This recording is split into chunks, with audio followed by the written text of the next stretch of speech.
Dannae Rushing, everybody. She's the woo! She's the RD for Catalina. She's my boss. She's the most amazing woman in the world. Super mom, super everything. So here she is. Everybody put your hands together.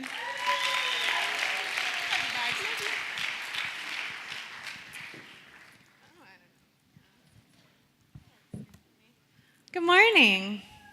How you doing? So good. I'm really excited to be here this morning. It's I'm always here. I live here. I work here. Sleep here. But I'm glad to be here in this room with you. So a year ago, in August, I became a mom. My daughter's up here, Evalie. She's the best. You've probably seen her around campus. She looks at people like this. And people try really hard to make her smile and laugh, and she's just a tough crowd, like a really tough crowd. I'll be like, yeah, come on, baby. And she'll just look at me like, nice try, Mom. But when I became a mom, my whole life, obviously, for lots of reasons, changed.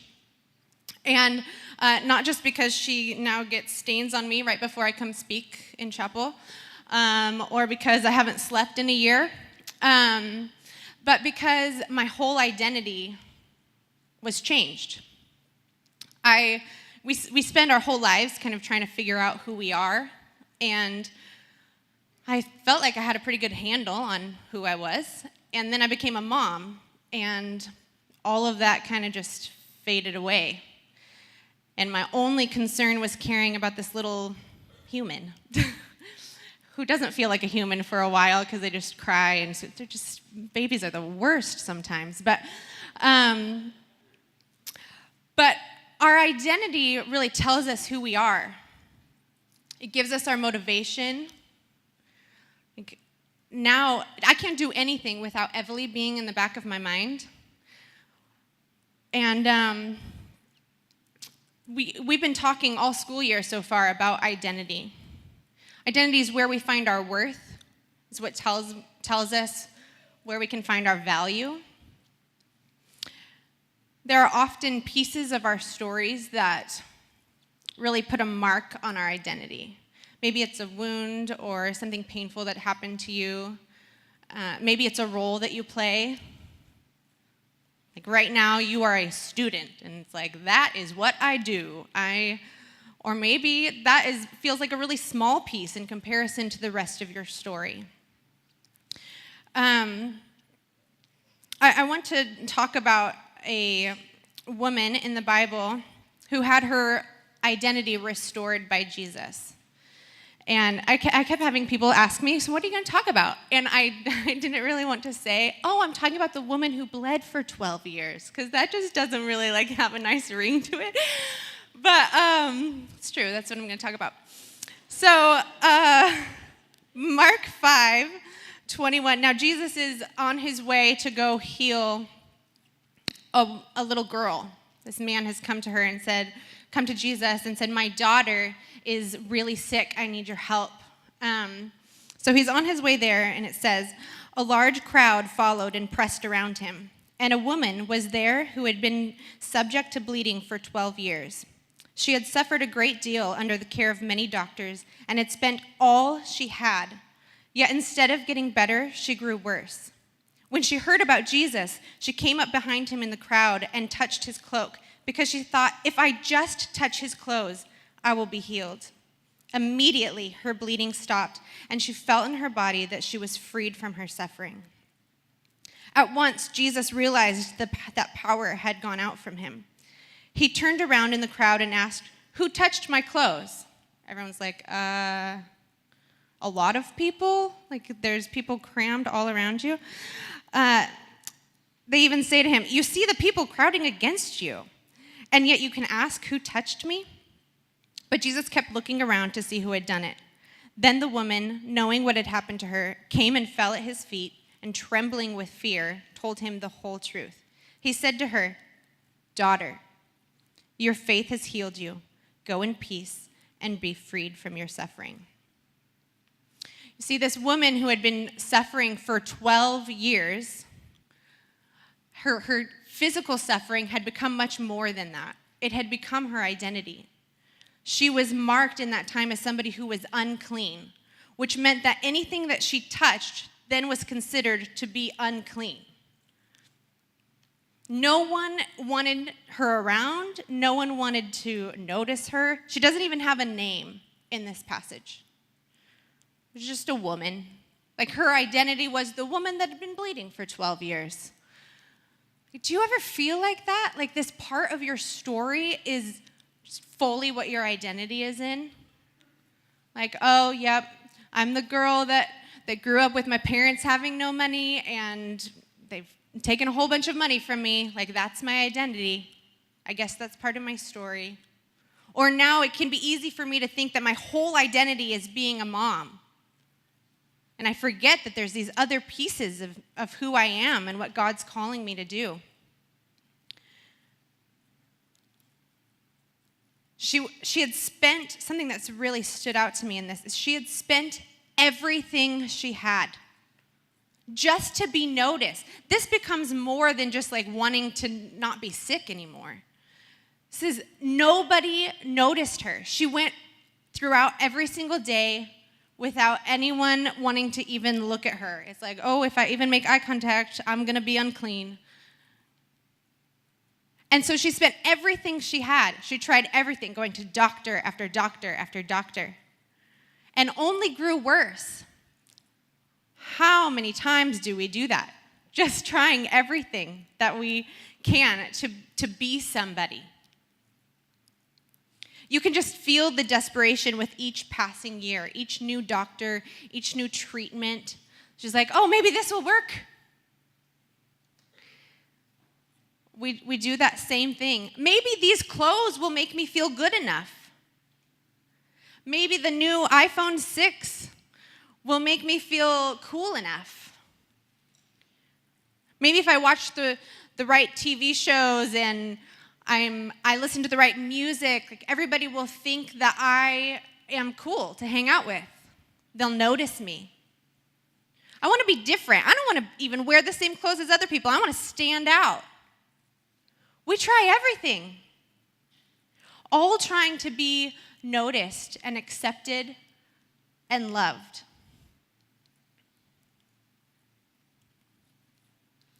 Maybe you feel like the pain is too much in your story, so you turn to partying, drinking, or maybe even self-harm, just so that you don't have to think about it, you don't have to feel the pain for just even a short time.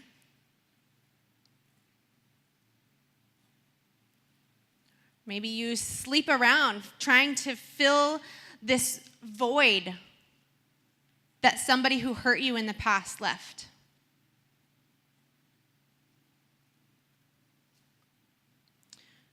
We spend everything that we have and yet feel worse and worse. You can hear her crying, "Someone notice me. Someone, anyone." Finally, after 12 years of bleeding, she's in this crowd and she hears that this man Jesus is going to go heal this daughter. Do you hear the irony in the story? That Jesus is on his way to heal someone's daughter, someone's beloved. And this woman who doesn't even have a name just wants to be noticed. And she thinks, if I just touch his clothes, I don't even have to see him face to face. He doesn't have to see me. He doesn't have to talk to me. I just need to touch his clothes.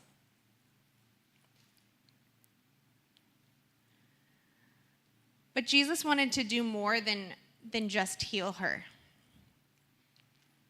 Jesus is way more powerful than we can ever imagine. And sometimes it's actually hard to hear, because when you've been in the waiting and he's not healing what you want him to, that brings a whole lot of questions that we just don't really understand.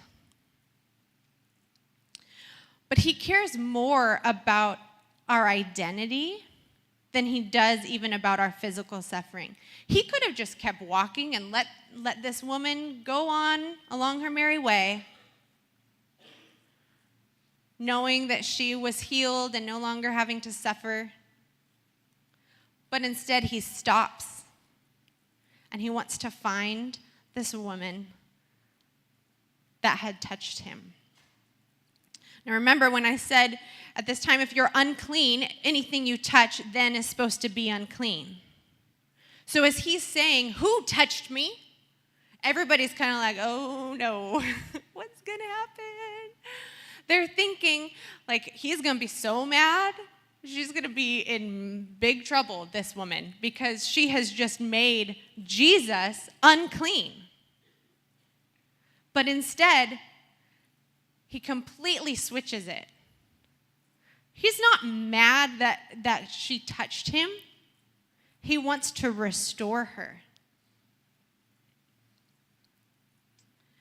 He wants to remind us of who we are.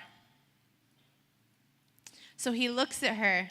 She's trembling in fear, thinking, I'm so sorry, I'm done for. Explains what happened. And he says, daughter. For the first time in 12 years, she has an identity. She feels that someone cares about her. That someone actually would notice her. Not as just the unclean person with this identity, but as a person, someone's beloved. My daughter, whenever I see her, it doesn't matter how long she had cried or how many hours she keeps me up in the middle of the night. I cannot explain the joy that I feel when I see her. You know, people always tell you, you've probably even heard it, oh, your mom maybe has said it, when you become a mom, you'll understand. My mom always said that to me, it made me so mad, especially when it became true. I had Emily, I was like, I do understand. I had this little person, it's like, wow, sometimes I love you so much it hurts. And I can't even, I'm not even really choosing it. I mean, I have to choose because she doesn't really do anything for me, you know. It's like, get a job, child. But it just is overflowing out because she's my daughter. And Jesus is saying that same thing. He's saying, daughter, son, be freed from your suffering.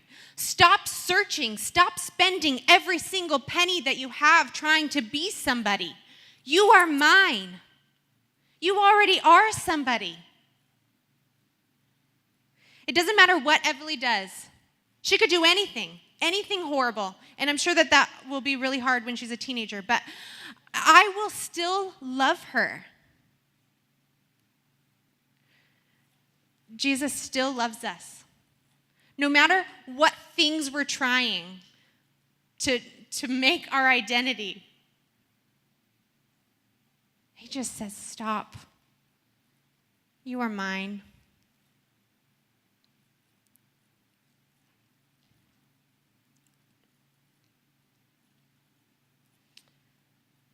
Stop searching in all of these places to find who you are.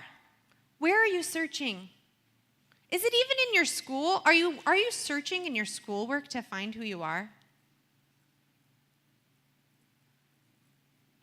Maybe your identity is so much in being a Christian, not a daughter and son of Jesus, but a Christian, that you spend all of your time and your energy trying to be the best Christian. Even there, Jesus says, stop. You are mine. You are my daughter and my son. Now, for some of you, I recognize that is actually maybe a painful thought to be somebody's daughter or son. Maybe your parents didn't love you in the way that they should have. Jesus wants to restore that identity. He wants to restore who you are.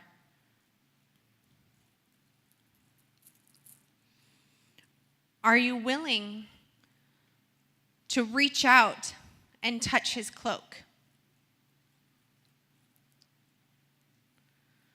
What would that take? I mean, for this woman, she's risking everything. But what is there to lose? She's been suffering for her whole life. Have you been suffering for your whole life? Trying to figure out who in the world you are? Oh, especially in college. It's just like, so confusing.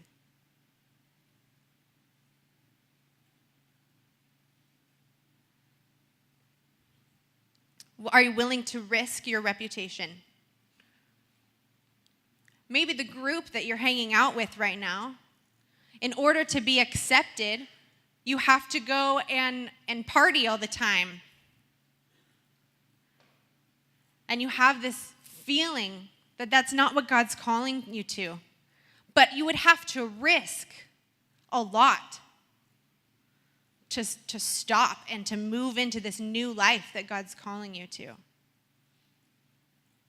Are you willing to step into this life of being his beloved? It's not just simple and easy. It takes risk. But what do you have to lose this morning?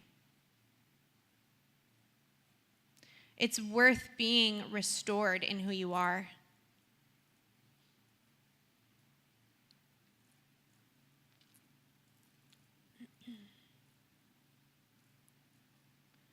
Jesus wants to call you his son and his daughter.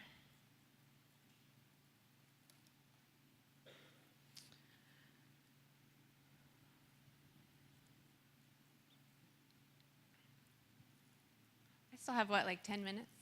Can I actually have somebody come back up and play?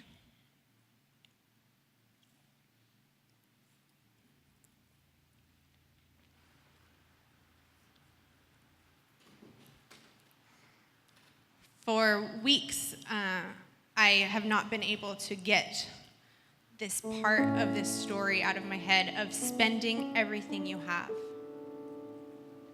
And I just want to give you some space this morning to allow Jesus to speak truth over you.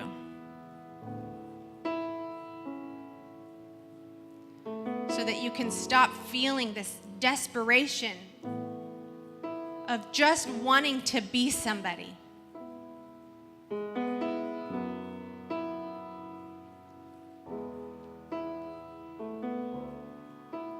I'm just going to give a few minutes. There are plenty of people in this room that are willing to pray with you if you feel like you want to be freed from your suffering. The suffering of trying to figure out who you are, trying everything, spending everything you have, your time, your energy, your money, your emotions.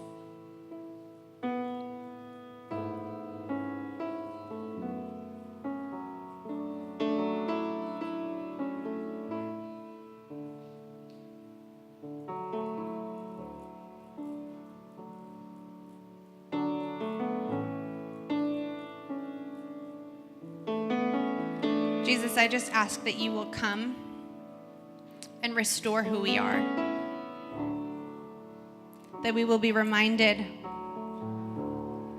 that we are your sons and daughters. And God, I ask that you will take away the pain that still remains from the wounds that have become part of our identity.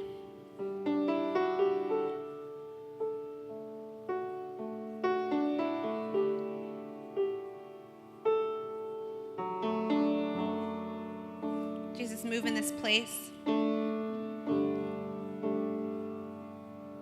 May we find our entire identity in you. May we we have the courage to reach out and touch your cloak. At Vanguard University, your story matters. Where will it take you next? For more information, please visit vanguard.edu.